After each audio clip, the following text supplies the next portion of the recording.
নমস্কার বন্ধুরা, আজ মঙ্গলবার। ভাবলাম পনির বানাবো আজকে। ভাবতে না ভাবতেই দেখলাম কি বানানো যায়। আজ বানালাম পনির ইয়াকনি। সেটা কিন্তু কি দিয়ে খাওয়া হবে সেই ভাবতে ভাবতে বানিয়ে দিলাম ভেজ ফ্রাইড রাইস আর বিয়েবাড়ি স্টাইলে টমেটো চাটনি। চলুন শুরু করা যাক। প্রথমে কড়াইতে তেল দিয়ে তাতে দিয়ে দিলাম অল্প একটু নুন, দিয়ে পনিরগুলোকে ভালো করে ভেজে নেব।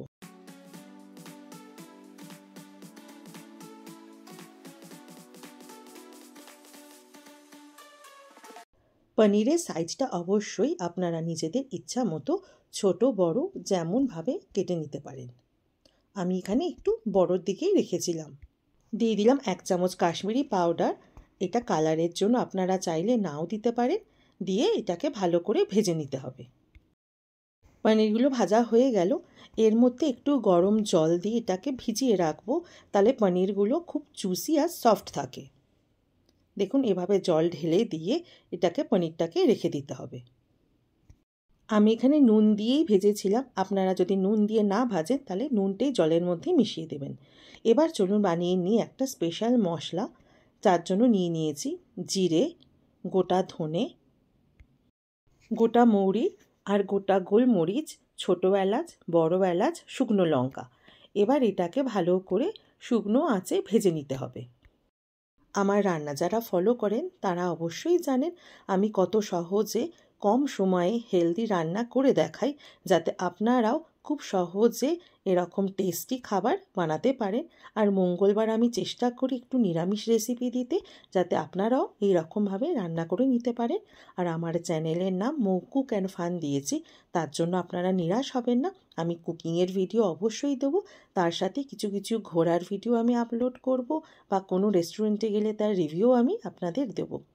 আমার মশলা তো ভাজা হয়ে গেছে। এবার ফ্রাইড রাইসের জন্য বাসমতি চাল সেদ্ধ করতে বসিয়ে দিয়েছি। তার মধ্যে আমি দিয়ে দিয়েছি অল্প একটু তেল, আর দেব কিছুটা পরিমাণ নুন। বিরিয়ানি বা ফ্রাইড রাইস যেটাই বানান না কেন, একটু তেল আর নুন দিয়ে সেদ্ধ করে নেবেন।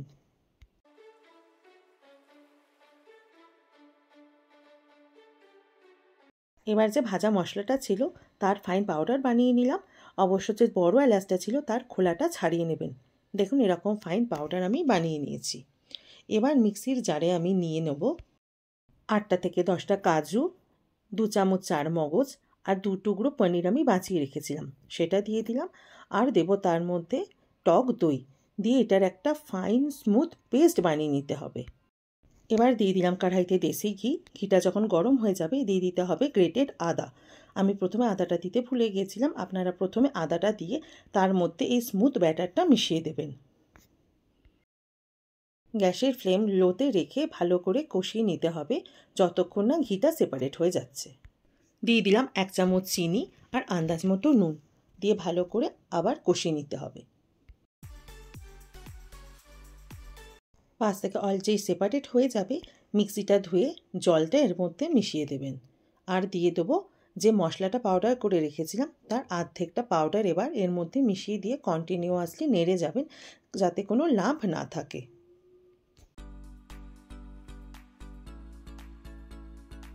স্মুথ একটা হোয়াইট গ্রেভি তৈরি হয়ে গেল। এবার ওই ভাজা পনিরগুলো ছিল সেগুলো মিশিয়ে দিলাম। এবার পনির আর গ্রেভিটা একসাথে মিশিয়ে দিয়ে কিছুক্ষণের জন্য ফুটতে দিতে হবে। এবার লাস্টে আবার একটু ভাজা মশলা দিয়ে দিলাম। 1 চামচ পরিমাণ দুধের সর। আমার কাছে ফ্রেশ ক্রিম ছিল না, যদি ফ্রেশ ক্রিম থাকে আপনারা অবশ্যই ফ্রেশ ক্রিম মিশিয়ে দিতে পারেন। এবার কড়াইতে তেল দিয়ে তাতে দিয়ে দিয়েছি আদা কুচি। আদাটাকে এরকম লম্বা লম্বা করে কেটে নেবেন। এবার তার মধ্যে দিয়ে দিতে হবে ক্যাপসিকামের টুকরো। যদি রেড বা ইয়েলো কালারের বেল পেপার থাকে অবশ্যই একটু কেটে মেশাতে পারেন। এবার দিয়ে দিলাম ডাইসড করে কাটা টমেটো, কিন্তু টমেটোর বীজটা অবশ্যই বের করে নেবেন। দিয়ে এবার এটাকে ভালো করে হাই ফ্লেমে ভেজে নিতে হবে। এবার পনিরের মধ্যে ভাজা ক্যাপসিকাম আর টমেটোটা মিশিয়ে দিলেই তৈরি হয়ে গেল আজকের পনিরের একদম নিরামিষ একটা রেসিপি, পনির ইয়াকনি। আপনারা এই সেমভাবে চিকেনেরও কিন্তু বানাতে পারেন। আমি অবশ্যই এটা করে একদিন দেখাবো আপনাদের। ব্যাস, দিয়ে ভালো করে মিশিয়ে দিলাম আর লাস্টে ছড়িয়ে দিলাম আবার ওই ভাজা মশলাটা। দিয়ে গ্যাসের ফ্লেমটা লো করে চাপা দিয়ে 1 থেকে 2 মিনিট ফুটিয়ে রেখে দেবেন। তৈরি হয়ে গেল পনিরের ইয়াকনি রেসিপি। এবার বানাবো বিয়েবাড়ি স্টাইলের টমেটো চাটনি। তার জন্য দিয়ে দিয়েছি সর্ষের তেল, তার মধ্যে দিয়ে দিলাম 1 চামচ 5 ফোড়ন আর গ্রেটেড আদা দিয়ে ভালো করে ভাজা ভাজা করে নিয়ে তার মধ্যে দিয়ে দিতে হবে টমেটো কুঁচো।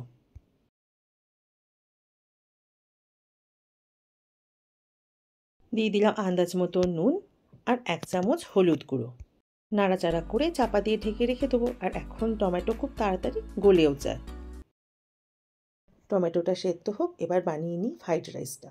ভেজ ফ্রাইড রাইস বানানোর জন্য কড়াইতে দিয়ে দিয়েছি দেশি ঘি, আমার ঘিটা গলে গেছিলো। আর একটু দিলাম সাদা তেল, আর দেবো একটা তেজপাতা দিয়ে ভালো করে একটু ভাজা ভাজা মতো করে নেব। কয়েকটা গোটা গরম মশলা মিশিয়ে দিলাম, ছোটো এলাচ, লবঙ্গ, দারচিনি। ব্যাস, এবার লম্বা করে কাটা গাজর, ক্যাপসিকাম, বিনস দিয়ে ভালো করে ভাজা ভাজা মতো করে নিতে হবে। দিয়ে দিলাম আন্দাজ মতো নুন।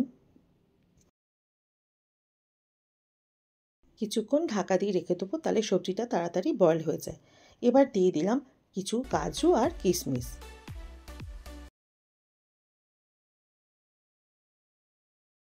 সবজিটা ভাজা কমপ্লিট হয়ে গেল।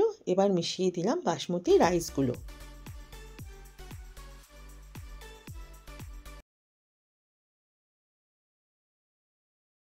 এবার আমি আপনাদের একটা স্পেশাল মশলা দেখাবো। তার জন্য মিক্সি জারে নিয়ে নিয়েছি 1 চামচ চিনি, গোটা গরম মশলা আর গোটা গোলমরিচ। এটার একটা ফাইন পাউডার বানিয়ে নিয়ে এই ফ্রাইড রাইসের মধ্যে মিশিয়ে দিয়ে চটপট নাড়িয়ে তৈরি করে নিন একদম tasty flavourful veg fried rice recipe.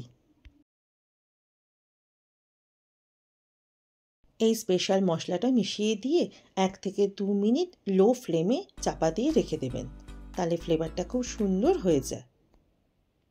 Rice আর পনির তৈরি হয়ে গেল। এবার টমেটো চাটনিটা কমপ্লিট করে নিই। টমেটোটাও সুন্দর নরম হয়ে গেছে। একটু খুন্তির সাহায্যে এরম চেপে চেপে দেবেন, তাহলে খুব সুন্দর মিশে যায়। এবার দিয়ে দিলাম আন্দাজ মতো চিনি। আমি কিন্তু এখানে কোনো জল ব্যবহার করিনি।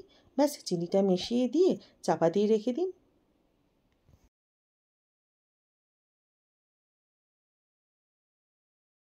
ব্যাস, টমেটো চাটনি কমপ্লিট। দিয়ে দিলাম গ্রেটেড আদা, কাজু আর কিশমিশ, আর দেবো আমসত্ত্ব। কালারের জন্য দিয়ে দিলাম 1/2 চামচ কাশ্মীরি পাউডার। এটা সম্পূর্ণই অপশনাল, আপনারা না চাইলে নাও দিতে পারেন। এবার টমেটো চাটনি আমার কমপ্লিট হয়ে গেল। মঙ্গলবারের ফুল নিরামিষ লাঞ্চ মেনু আমার complete. Paneer yakhni, veg fried rice আর টমেটো চাটনি। আপনারা কে কী বানিয়েছেন কমেন্টে লিখবেন। আর Mou cook and fun channel subscribe করতে ভুলবেন না। দেখা হবে আর একটা নতুন রেসিপি নিয়ে। ধন্যবাদ।